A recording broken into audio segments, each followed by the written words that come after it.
Hi, I'm Greg Euland with Reynolds & Reynolds, and this is Connected. Kiosks are popping up more and more in retail establishments, and they're becoming much more popular in dealership service drives as well. But the dealers that are having the most success are the ones that are providing a blended buying experience for consumers. They're really pairing the technology with advisors. Today I'm sitting down with Todd Marcelli, the founder of GoMoto, to get his take on this. Let's get connected.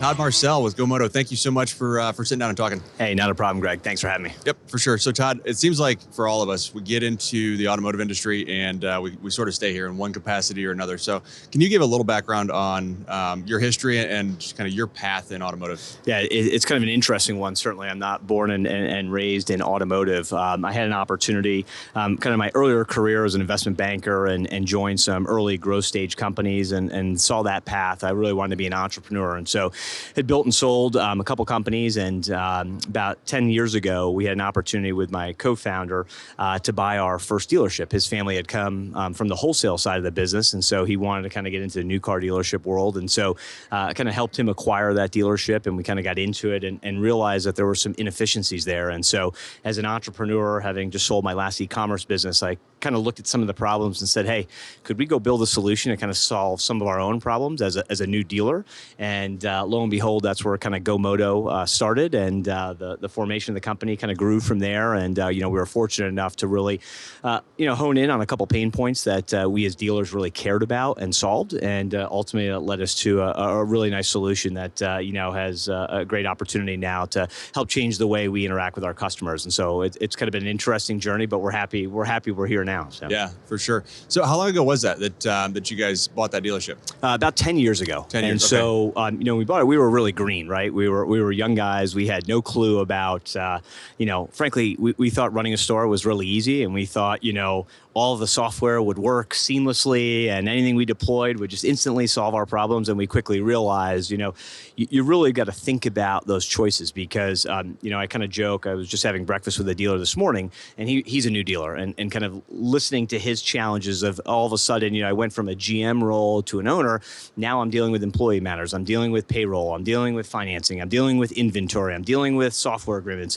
And so, we were overwhelmed by that. And quickly I realized that I'm not very good at running a dealership. What I'm really good at is spotting a problem, figuring out a way to solve it, and then, building something to go attack that. And so, we were fortunate that we had that yin and yang with Ben and myself to be able to have somebody focus on the dealership operations and then somebody focus on kind of the problem solving of building software to go do that. So when you think about that, what are the biggest changes you've seen in how a service advisor operates, what their job is, and how would you kind of define the characteristics that make a good service advisor today? Yeah, so let's take that question in two parts because I think it's really important. I think there's been an evolution in service technology. So 10 years ago, customers would just show up and very few would actually schedule an appointment. Right? Then scheduling software came in, and that kind of transitioned our business from a wild, wild west to a plan type of business where, we started to see 20%, then 30, then 40, then 50. Most dealerships now run at, 70, 80, some 100% capacity on appointments and have very little ability to service kind of the walk-in type of customer, right? So that's been a big evolution because it's forced us to change the way we do business. But more importantly, it's also given us more intelligence about the customer. Because when a customer walks in, you don't know what problem they have. Now, when they set an appointment, you actually have a process by which to understand and decipher kind of what the initial problem is or service. We have a BDC that actually calls and confirms and asks some key questions, and it prepares our advisors and the technology, frankly, that we want to select to be much more curated to the process that we want to have. And so then it goes into, okay, what does that mean for the service advisor? Well, 10 years ago, the service advisor was the main conduit by which, we had a relationship with the dealership. And that still hasn't changed. What has changed is ultimately the way that we want to treat our customers because, COVID, good or bad, right, has created a convenience experience for our customers that they expect everything, frankly, on demand, when they want it, how they want it, right? And so that's forced us as dealers and as a technology partner to think about what do we need to do to ensure that we offer an omni-channel experience to our customers, right? So I break customers into kind of 3 sets now, right? You have the old school customer, right, that still wants to come in and have that one-to-one relationship with the advisor. Right. You then have kind of the newer age consumer, right, that is, think EV customer, right, that all of it is technologically leading, right? So the older set of customers, about 20%, the kind of newer customer, the EV type of customer that's all about ultra convenience is, 20, 30%, and they want to literally not talk to anybody, phone or text message that the car's done, do everything electronically, and then pick the car up at their terms. Right. And then you have kind of the middle of the road that are now adopting that kind of mode where they've kind of transitioned into, I like convenience. I want to be able to come in. I don't want to wait for 30 minutes, right? I want trust. I want transparency, and I want convenience. And that's the majority of our customer base today. And so what's happened with the advisors is that kind of that opening end, because life has just gotten busier, has moved away from kind of that trust building that used to happen 10 years ago when you walked in and spent 20 minutes. It's now happening post MPI. So what customers want is a fast, convenient experience, but they still want the trusted relationship of the advisor to call them or text them or email them, for example, an electronic MPI, where once they've had the opportunity to actually look at the vehicle, inspect it, and share those results with me as a consumer, that's where the trust is because, I think there's an old school debate about, when that customer walks in, I do that, dedicated walk around and spend 10 minutes trying to upsell them. Customers are still skeptical, right, about that process. What they're not skeptical about, because they've learned the buying habits from kind of e-commerce, is that I'm willing to make the investment to come to you as a dealer. Yeah. What I really appreciate is if you could take the time, effort, and energy to learn about my vehicle and then share those results with me in feedback. Well, I think that's the key is people are so, and it's not just automotive, it's not just service advisors, but in general, you're open to listening, but you want to be educated, right? You don't 100%. You don't want to be just kind of pitched. If there's something valuable, then let's have a conversation.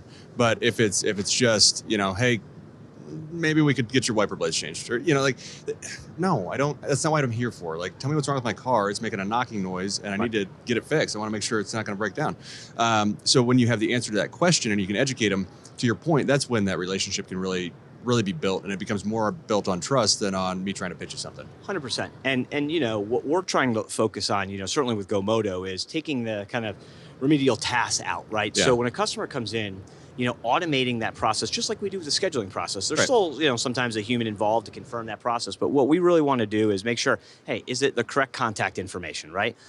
Can we make sure that we offer that customer a trade appraisal? Can we make sure that we offer some basic upsells so that everyone wins? Because still, as a service advisor, if I have that customer go through that process, guess what? I still win because I get those upsells, right, if those customers add them. And what we found is when you give customers the option upon check-in to really kind of let them lead their own path, per se, they buy more on the check-in process through a mobile or kind of kiosk experience. And then they actually buy more from the advisor because the advisors now have a quote-unquote perception of, hey, I've taken the time, effort, and energy to build that trust and credibility and present you with factual information that I've actually had time to, deem as critical. So. Yeah. So, and you think about that, and it makes sense to me, right? And I think it makes sense to a lot of people. But I also think there's a natural perception that whenever you introduce technology, a kiosk by definition is self-serve. Sure. Right? Absolutely. So there's a natural perception that the kiosk is taking over the advisor's job, or at least part of the advisor's job, making the advisor less valuable. Why do you think that's such a pervasive perception? Well, I think it's just natural because you've seen it across other industry verticals. Okay. And so, as a dealer, and what we always say is you want to deploy capital and people to their greatest efficiency and greatest purpose, right?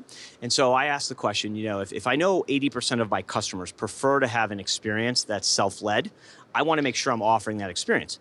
That just means that I need to now train and educate my advisors to be able to handle the secondary conversation, because what I hear from advisors all the time is, yes, there's fear of, hey, it takes my job.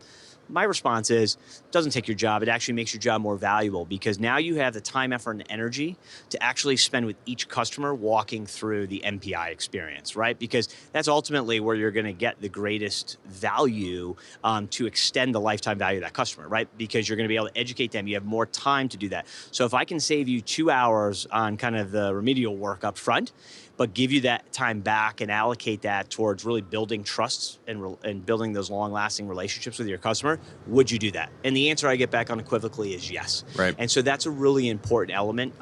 But there is the fear, right? We've seen it in the airline industry. The airline industry hasn't, reduced headcount. What they've done is made the experience easier, right, from a check-in experience, and they've invested that money in better gate agency, better technology, better flight attendants, better pilots, expanded their business so there's a bigger pie now for those employees to participate in. It's no different in automotive retail. That's fair. So when dealers are able to kind of buy into this idea, and really it's service advisors, not just dealers, because I think it's the end user that has to buy in, right? If they don't buy in, Absolutely. then it doesn't matter. So when the service advisor buys in, what types of results are you seeing, if any, positive or negative, honestly, when they say, okay, this kiosk, this self-service kiosk can actually enhance what I do and make us more successful.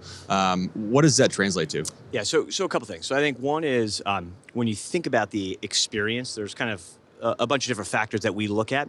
We're always trying to solve a couple pain points. The first and foremost is that we're offering the consumer the experience they want, right? So 85% of customers that come through the self-service experience say that they would prefer to do this than go through the traditional advisor-led process, right? So that to me is confidence enough, right? That, hey, the technology works, but more importantly, the customers want that. Okay, so then let's transition into, okay, what within that check-in experience or checkout experience really we as dealers benefit from, the consumer benefit from, and it ultimately raises, everybody's success at the dealership. Well, number one is contact information. Very simple thing that we all think is we take for granted. Yep. But it's the most important thing because most customers now prefer text. We have a 90+% positivity rate when customers come in, they update and choose cell phone, and they put the updated cell phone number in. Well, that's wildly, valuable to me as a dealer because now I can communicate via service updates. I can send, my MPI, and then I can communicate them when they become kind of prospects in the sales process. I have a direct communication to them. Number two, we all know about the inventory shortages right Sure. now. Your best customers are the ones that are sitting in your service lane, right? Because you can buy the car from them and you can flip them into something else. So we've seen, now under Checking Times, we offer an appraisal for basically every customer. You set the parameters, but obviously we're not doing it for somebody that just came in and leased a car. But Right. After your set parameter, maybe 2 years, 3 years, we have customers in. We're seeing 11, 12. We have some stores that do 22% of customers raise their hand and say, "I'd like to trade my car in and buy a new car from you." Well, they're our most profitable customers. Number three is upsells. We see on average anywhere from 13 to 25% of customers will actually raise their hand and buy something additional just upon check-in. So what type of stuff's getting bought on check-in? So I'm just thinking about the check-in process. And we talked earlier, you mentioned, people want to go through the easy stuff, kind of get the check-in done, and then the advisor can recommend what's actually needed on the car. Yeah. So at check-in, what types of things are people buying? I mean, is it those wiper blades and that kind of stuff? Or like what types of pieces? You're thinking about the right way, right? Wiper blades, our most profitable, Okay. sale. Yep. Wiper blades, upgrades on the actual oil change, that they were currently looking at. So like Tire going rotations. to synthetic or something like that? Yeah, Okay. synthetic, or actually adding in maybe a couple additional things that maybe they're there for a $29.95, oil change, but for $49 we'll change a filter, may do an interior deodorizer, things like that ultimately allow the customer some comfort and trust, right? But again, it's no different than when you're on Amazon, they say, other customers have bought, Right. or you should, and customers are naturally trained to do that, so they automatically kind of, add to that bucket. And so, if I can go grab $30, $40, $50 of additional upsell revenue, that's wildly profitable, not only for me as a dealer, but also for the advisor, right? Because I'm making commission on that. And I now have another opportunity to sell them post MPI on work that they actually truly need to have done that's critical and safety worthy on that vehicle. All right, that's fair. All right, so Todd, we're at NADA, right? And there's thousands of dealers here. Everybody's excited to be back in person for sure. So let's say you're at the GoMoto booth and dealer walks by and it's somebody who's a little hesitant about kiosks. Yeah. Give me the pitch. What do you? Very simple question, right? Are you the customer, right? When you go into a grocery store and there's 8 potential lines, 5 are self-service, 3 are, led by a human, and the line is 15 to 20 minutes. Are you the person that's going to wait in line for the 15 or 20 minutes? Are you the person that would rather check in and go through and check out in a minute or less, right?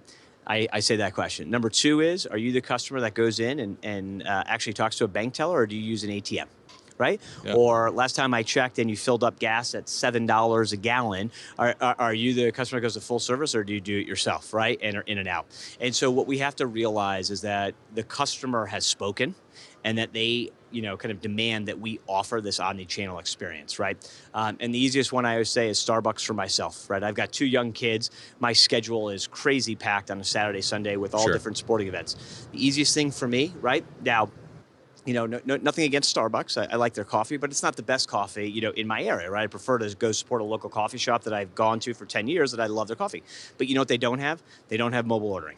And so for me, at 7 a.m. with 2 kids that are hungry and have a full day of sports, I can literally get in the car and I can look and say, okay, there's a 4-minute wait at the Starbucks that's 5 minutes away on the way to practice. Henry, Lucy, what would you like? Normal order, pumpkin bread, and a bagel? Yes. And chocolate milk? Okay. Boom, boom, boom. It's ready in 5 minutes. I pull up, my wife runs in, grabs it, and we're done, right? That to me is convenience. That's what I expect as a consumer. And so, as a dealer, we have to take away our perception that our customers are unique or different. The same customer that comes into our store to service their vehicle or buy their vehicle, there's a reason e-commerce has exploded during COVID for buying cars. No different on the service side. They expect a concierge service, they expect kiosks, they expect a fast, transparent, and efficient experience. If you cannot offer that, there's a reason why, other avenues exist to service your vehicle.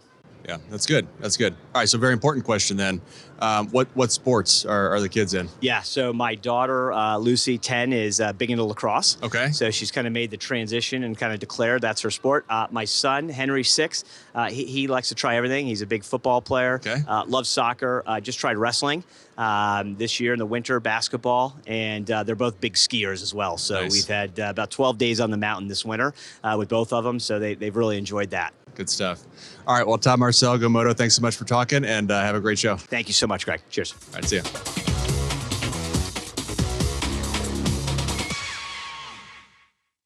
Thanks so much for joining the conversation today. Before we hop off, don't forget you can watch or listen to episodes of Connected on YouTube, Apple, or Spotify podcasts. And make sure to hit subscribe so you're notified every other Wednesday when new episodes are released. Thanks so much, and we'll see you in 2 weeks.